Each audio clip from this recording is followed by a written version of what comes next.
Marhaba, ahlan wa sahlan. If you've got your book, we are on page 77. And we're going to move on to part 2 of Unit 4. We've got 4 letters that we're covering in today's lesson. And all 4 of these letters are ride or die letters. They're all letters that do not connect to what comes next. They do not connect to the next letter. Okay? So there's 2 pairs of letters that we're looking at, meaning the first 2 have the same shape and the second 2 have the same shape. So let's start with the first one. Here's our notebook line, a different letter. The first letter that we're doing in today's lesson is dal. Dal. Its name is dal, and it makes the D sound, da. Now, in terms of the shape of the letter dal, just to give you a little bit of context, if this is an alif, the dal is going to be about half of the height of the alif. So it's going to be a vertical line and a horizontal line, just like this. Okay, so you go ahead and practice writing it a few times. Sometimes you see people write the dal a little bit more with an angle, but really it's closer to a 90-degree angle. Now, because this letter does not connect in all 3 forms, it's only going to connect to what comes next. We only have to look at 2 points of connection. What does it look like by itself, like this? And what does it look like when it's connected to a letter before? When it's connected to a letter before, you'll have the connecting line, and then you'll have the dal. And then the next letter will not connect, which means the next letter, if it's only one letter, will be in its full form. If there's multiple letters, the next letter will be in initial position. And we've done this before with other letters like the waw and the alif.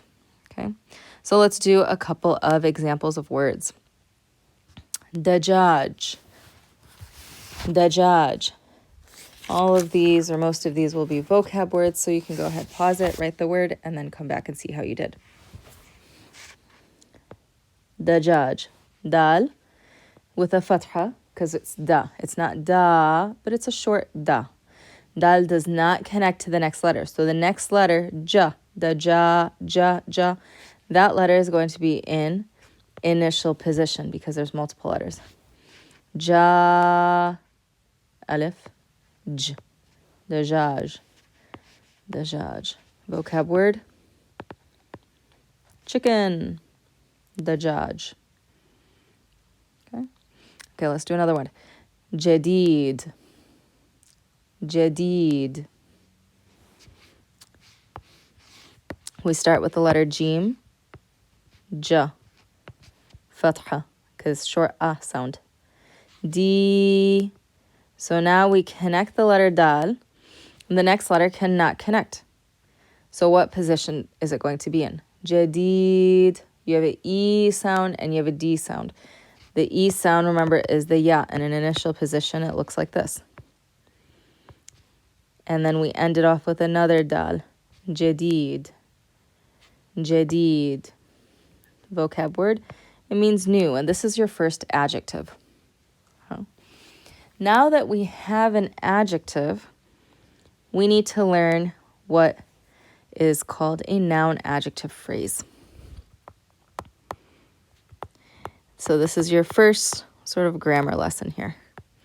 A noun-adjective phrase is simply an adjectival phrase, a phrase in which you have a noun and you're using a descriptive word. So for instance, tall man, small desk, right? Those are adjectival phrases, noun-adjective phrases.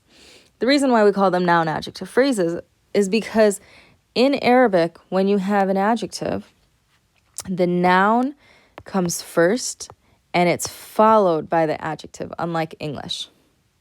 Okay? So let's give you an example. If I wanted to say a new house, okay, or just new house.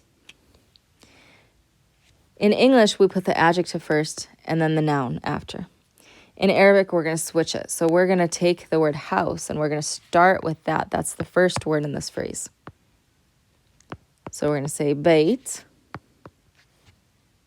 And then we're going to use the word new, which we just learned is jadid. So bayt, jadid, here means new house. or it can mean a new house. It's sort of implied. Okay. So this is what we call a noun adjective phrase. So let's do another one. Let's do new dress. Go ahead and pause and then come back. So again, your noun comes first. So we're going to take the word thobe and then the word for new, jadid, new dress. So these are noun adjective phrases. Okay, so that was the letter dal now that we've done. So let's move on to the next letter. We're now on page 79. Okay, the next letter is dal's partner in crime. Has the same exact shape, only difference, it takes a dot. And this letter is dal, dal. Your book writes it as such. You could also write it like this. What you want to note for yourself, the letter dal is the same sound as the word the, as the word other, as the word this. Notice these TH sounds that you're creating. It comes from your tongue, right, the tip of your tongue, pressing up against the bottom of your front teeth. The, other, this, the. And this is what we call a fricative letter, meaning there's friction, okay? There's some friction when you're pronouncing the letter. Now, when we do this letter, students often confuse it because we've done another TH sound, right?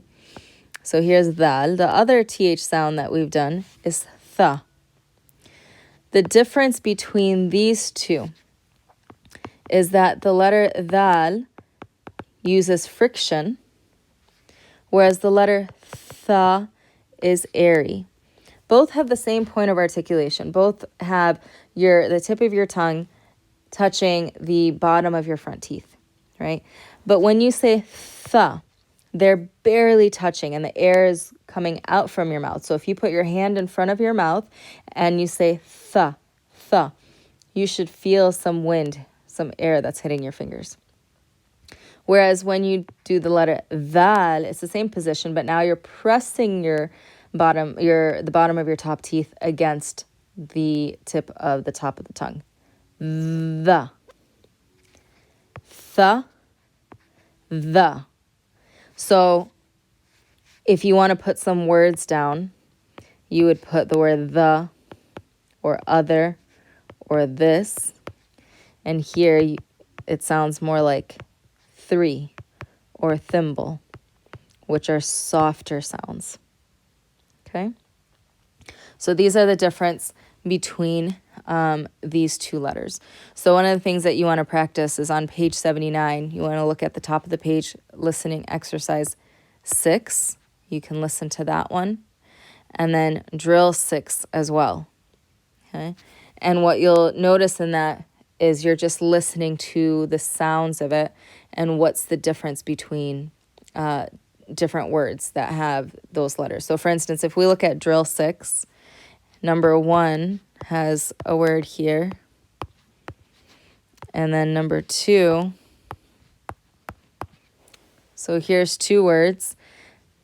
Same letters, same everything. The only difference is the first one has dal and the second one has tha. So here we're saying, excuse me, dhaba, dhaba. So we're pronouncing this, dhaba. And then here, because it's a lighter sound, thaba, dhaba, thaba. Okay.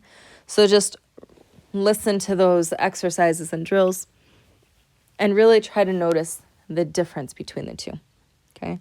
One of the other drills that you'll see is drill 7, which you should practice. I'll do maybe a couple of them here. So I'll say a word and you get, as you're listening, try to figure out which letter is it. Is it the letter dal or is it tha? Okay. ثلاثة ثلاثة ث ثلاثة. It's a very light sound. يذوب يذوب ذو ذال. Okay. رذاذ رذاذ ذال. Okay. ثورة ثورة ث. So you're going to finish doing drill 7. Really see if you can recognize the difference between the two of these. Okay.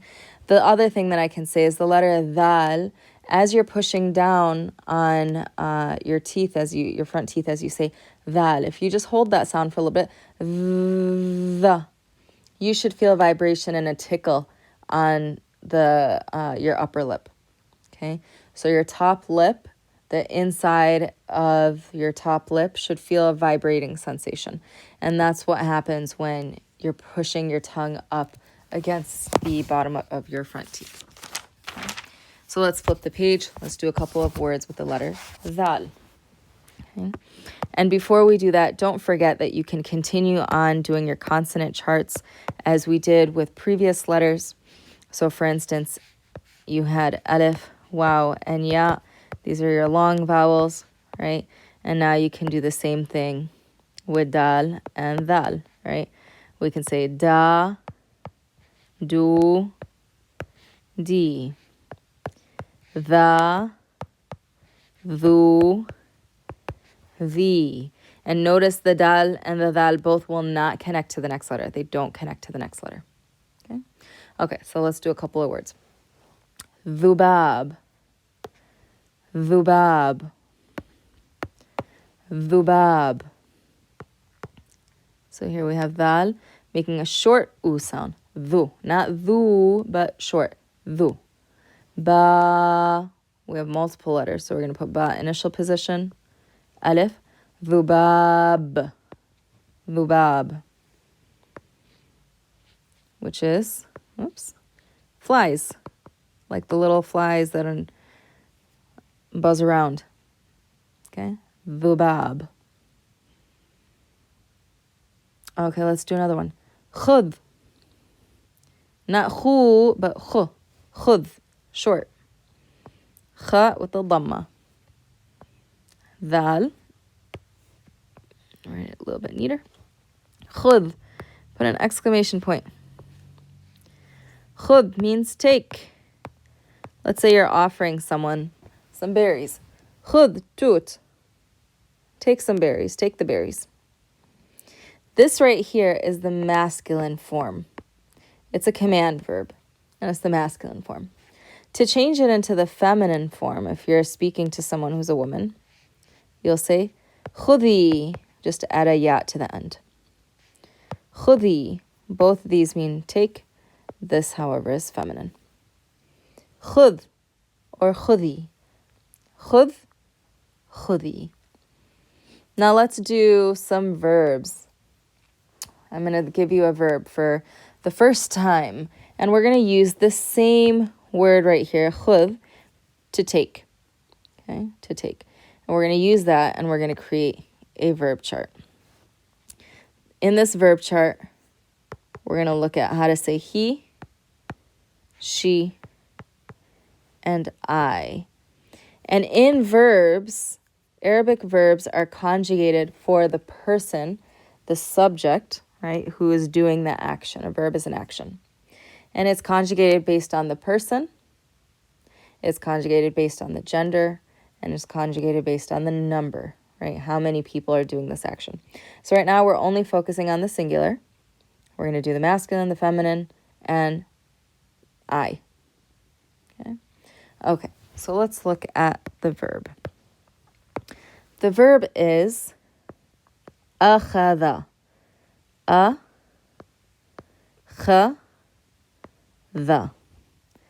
Akhadha. Notice there's 3 letters, and all 3 letters have a fatha. Akhadha. These right here, we're doing past tense verbs. So this is a past tense verb, and it means he took. So write for yourself, past tense. أخذ, he took. أخذ, he took. So let's do an example with this, and we'll come back to this chart. أخذ. Who can we talk about? We could talk about our dad. Abi, my dad. If I want to say my dad took, what did he take? He took my door. He said, why is the door always closed? He took my door. Okay, Abi. Then we have the word took. It's past tense. So in Arabic, this verb has to match the person doing it. And the person doing it is my dad, who is masculine. So we use the masculine form of the verb, which is what we just did right here. أخذ. So we're going to say Abi. أخذ. And then we have my door. And remember, the word my is simply the letter ya here at the end of that noun, right? So anytime you have my, it always goes at the end of that noun. So we take the word bab, and we simply add a ya to the end, and now it's mine. Okay, what's happening here? There we go. Abi أخذ babi. That's one way of doing this. There's a second way. And in the second way, we're just changing the order of the words. This order right here is what we call subject, verb, object. It's SVO. And in English, we always start with the subject and then we follow it by the verb. In Arabic, we can actually start with the subject or the verb or the object. You can actually switch around. There's a lot more flexibility in sentence structure. However, we're only going to focus on the first two, which is starting with either the subject or the verb. You only really start with an object if you're doing poetry and you're trying to do, some eloquent type of poem or song or writing of that sort. So you can start like this, where it's my dad took, or we can switch these two words and we can say أخذ أبي babi. Took my dad the door, but really it means my dad took. So in English, you'll always translate it starting with the subject, right? But in Arabic, you can start with the verb right here, or you can start with the subject. So when we start with the verb, that's called VSO, verb, subject, object. So here's your verb, your subject, and your object. And of course, we're going from right to left, right? So you can have either one. So if I give you another sentence, let's say, my brother took my crown. Pause it and come back. Okay, my brother, أخي, took. My brother is masculine, he's male, so we're going to put أخذ, the same version of this verb. Crown is taj. Add a ya to the end, taji. And what's the other way you could do it? أخذ أخي taji. Right? So you can do it either way. Okay, so that is the masculine form, singular masculine. What about feminine, singular feminine? If she is the one who took. To change the verb, you take the same 3 letters. That's what we call the root of the verb or the stem of the verb. It's the main part of the verb, and then we add either a prefix or a suffix depending on the tense. So in past tense, we always add a suffix. And the he form, which is your masculine singular form, right? This form is what is known as the default. So if you look in the dictionary, it's always going to be in the singular masculine form. And then every other conjugation that you have, you're simply taking that same form, right here, that's the default, and adding a suffix, okay, in past tense. So for the feminine, we simply add a ta to the end. You're pronouncing it with the sukun. Of course, you don't have to write the sukun there because the last letter, but I'm just putting it there so you recognize that you're stopping there. أخذت أخذت أخذت. So let's do some sentences with أخذت. Let's do my sister took my dress. Go ahead, pause and come back. Okay, if you're going to start with my sister, remember my goes at the end of the word sister. So you have the word أخت, and then you add a ya to the end. أختي took. So now, because my sister is female, we have to use the feminine form. أخذت. Oops. أختي أخذت dress, thobe, and then add the ya to the end to make it mine. أختي أخذت ثوبي.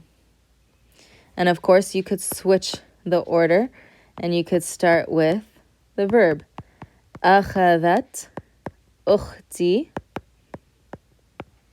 ثوبي. Yeah? So either one works. So either you start here with the subject or you start here with the verb. And then let's go back and let's do for Anna, for I, if I'm the one who took. So I took. Same exact thing. We're going to have the root or the stem of the verb. And in this case, what we're going to do is we're actually going to pronounce the dal with a sukun, أخذ, and we're going to add a ta with a dhamma. أخذت, I took. أخذت. أخذت. Okay. أخذت. So if I want to say, I took berries, what would we say? أخذت توت. Simple. أخذت, I took. I took. So this now, we have covered the letter dal, the letter dal, and we've now covered noun-adjective phrases.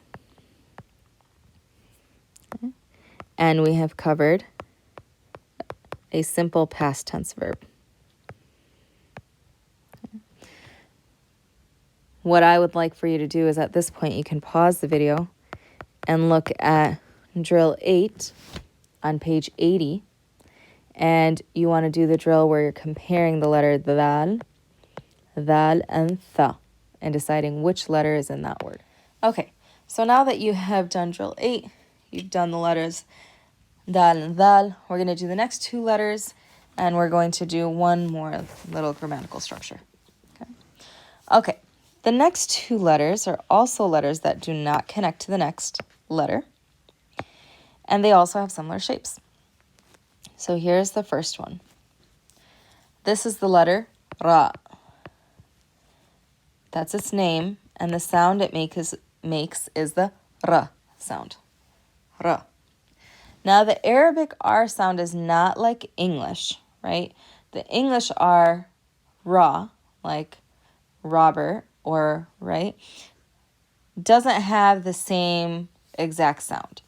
The Arabic R is in between the English R and the Spanish R. The Spanish R is a trill. R, ra, ra, ra. The Arabic R is the sound that you get when your tongue hits the roof of your mouth just once. Okay? And one way that you can sort of practice it, and your book mentions it too, if you say gotta go several times, gotta go, gotta go, gotta, gotta, gotta, gotta, gotta, da, da, da, da, da, da, da, da. What's happening is that your tongue is hitting the roof of your mouth. I'll get some water here. And when your tongue hits the roof of your mouth, that's what sound comes out. Okay? Ra. Ra. Ra, ra, ra, ra, ra, ra, ra, ra, ra. You should feel the tongue flapping against the roof of your mouth. right behind your teeth. Ra, ra, ra, ra, ra. Ra, ra, ra, ra, ra, ra. So you want to practice pronouncing this sound. If it's a new sound for you, practice trying to trill the R sound by hitting your tongue against the roof of your mouth right behind your teeth. Okay, there's a ridge. That's if you take from behind your teeth and move your tongue up, there's a slight ridge. Ra, ra, ra. That ridge is where your tongue is hitting. Okay. Now, the letter ra does not connect to the next letter. It's a ride or die. So we only have one position, when it's connected and when it's not. So this is when it's connected. So do that a few times. And this is when it's not connected, and then this is when it is connected. So when it is connected, you have a connecting line, and then you'll simply drop the ra below. Okay. And notice the difference here. Dal is on the line in a 90-degree angle. Ra is above and below the line, and it's a larger angle. Okay? Okay, so let's do a word. Jar. Jar. Jar. Jim alif. Ja. Alif doesn't connect, so ra will be on the line and below by itself. Jar means neighbor. So how would you say my neighbor? Vocab word. My neighbor. Same thing. Jar. Ra doesn't connect. Ri. Add a ya to the end. Jari. My neighbor.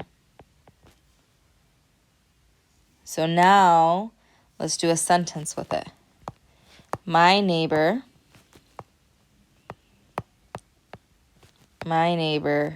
took, what did they take? Took my house. My neighbor took my house. So we're going to start with, you could start here with jari, my neighbor. Took, this is the masculine form, so we're going to stick with the masculine. Akhada, we have the word bait and add the ya, baiti. And then, of course, you can switch between the two. You can say akhada, jari, baiti.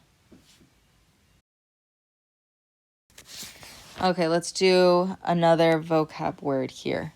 Ward. Ward. Ward. Remember, you can always pause and come back. Wow, fatha. Then you hear warara, war, ward, ward. You have a ra here. Wow doesn't connect to the next letter, and either does ra. Here we're going to put a sukoon because we're not saying wara or ware. We're saying ward, and we're stopping on the D sound. And we're going to put our dal here. So notice, wow dips below, ra dips below, dal stays on top. Ward, which is flower. So now let's say, my neighbor took my flower. My neighbor took my flower. And we're going to start this time with the verb. I want you to start with the verb. So we'll start with the verb here. Akhada, jari, my neighbor. Warad, and we want to make it mine. Wardi, my neighbor took my flower. Okay. So this is the letter ra. Ra.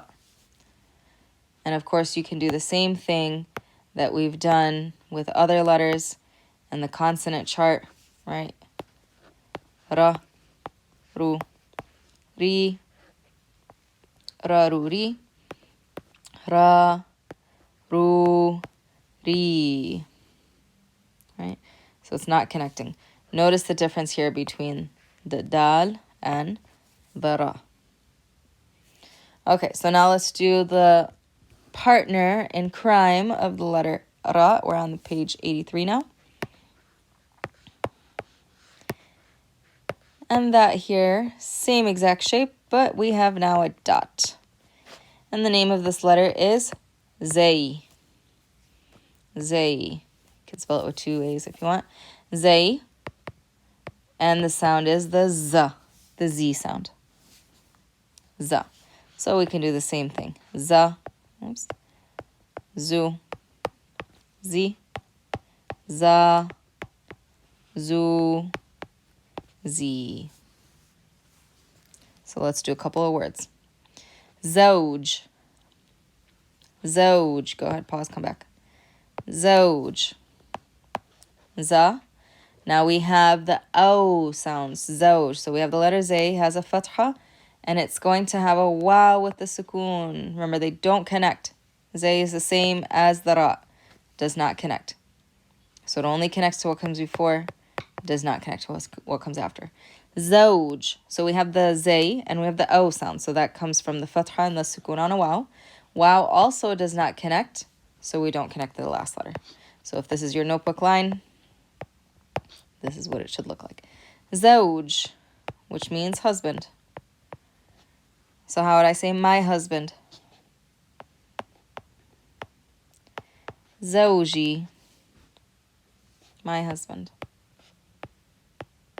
If you wanted to make it feminine and say my wife, all you do is you add a ta in between. Remember when we did habibi, habibati, we added a ta? It's the same thing. Zawji, zawjati, my wife. So really, it doesn't mean husband and wife the way that it does in English with the sense of husbandry. It's really spouse, my spouse. So my male spouse or my female spouse. Zawj. Okay, so how would... Let's add actually one more word and then we'll do a couple sentences. Khubz. Khubz. Khubz. Kh. Not khu, but kh. B. We're not saying khba, bu, bi. We're stopping on it. Khubz. Khubz. Vocab word. Bread. So, here are your sentences. My husband took my chicken. And then my wife took my bread. Go ahead, pause, and come back. Okay, my husband took my chicken. We can start here if you want with zawj. Zawji, the masculine form. Akhada, chicken. Dajaji. Dajaji. And you could, if you speak a dialect, know that we would put dajajati, which means a chicken if you're talking more specifically. But if you put this is fine for now. And then we can switch here. We can say akhadha zawji dajaji. Okay, my wife took my bread. The feminine form now. Okay, so we can start with the verb or we can start with the subject. Let's start with the verb since we started with the subject here. It's the feminine form, so we're going to say akhadhat. And then the word for wife. Zawjati. Okay. Akhadhat zawjati. We have khubz and add the ya. Khubzi. My wife took my bread. Okay. So, of course, you can switch the order of the two of these. Either one is fine. Okay. Now, one more thing that I would like to add. We talked about noun adjective. Something's going off outside. Okay, we talked about noun adjective phrases, and these are phrases in where you are describing a noun. It's a description. We're now going to talk about possessive phrases. And possessive phrases are when you are telling me whose thing something is. Okay? It's possession. Both are phrases. One description, one is a description, one is possession, telling you whose it is. Okay?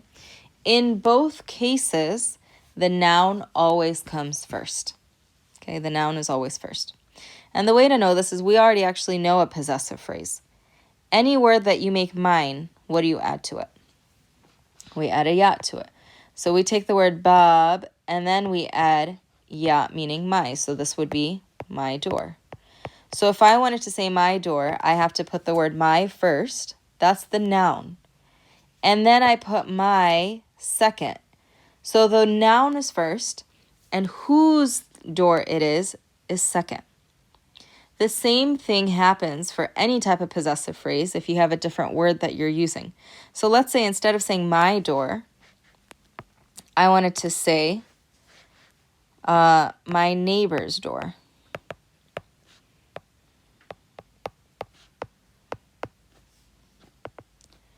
What you're going to do first is you're going to look at what's the noun we're talking about. We're talking about a door. So that word comes first, bab. And whose door is it? It's my neighbor's door.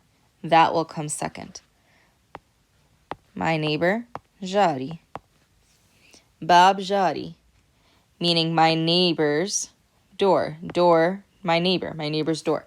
If it makes it easier, you can switch the words around into an of statement, meaning door of my neighbor. And if you put it in an of statement, then the first word is the first word. So door of my neighbor. All right, but in English, we use the apostrophe S most times for possessive phrases. Okay, so I'll give you another one. You're going to do, let's do my dad's house. Go ahead, pause and come back. My dad's house. So house is what we're talking about. So we're going to put house first. Beit. And then my dad. Abi. Beit Abi. My dad's house. Okay. My dad's house.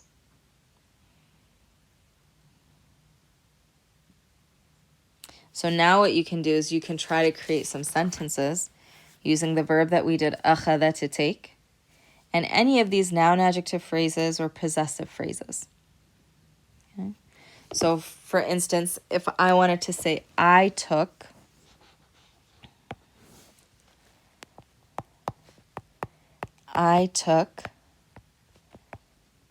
my sister's homework. I hope you didn't, but let's say you did. I took my sister's homework. So pause and come back. So we're doing the verb I took. It's akhadtu. Akhadtu. My sister's homework. So what is the thing that you took? Did you take your sister or you took the homework? You took the homework. That's the noun. So that word comes first. Wajib. Then, so here you have 1, 2, and then whose homework it is, that comes after the noun. So then we have the word for my sister. Remember, my is always attached. Akhadtu wajib ukhti. I took my sister's homework. So anytime you see my, what I would do is I would break off the parts of the sentence like this so that you can recognize that those are all one word, right? So I took is all one word. My sister is all one word. And homework is all one word. Anytime you see my, whatever noun follows my, it'll always be one word, right? Because you're just adding the ya to the end. So now what you can do is you can practice. And then when you flip to page 84, you'll see that some of the assignments that we'll have will include drill 9, drill 10, and drill 11. Okay, so you're going to practice with those vocab and practice with these new sentence structures that we've done.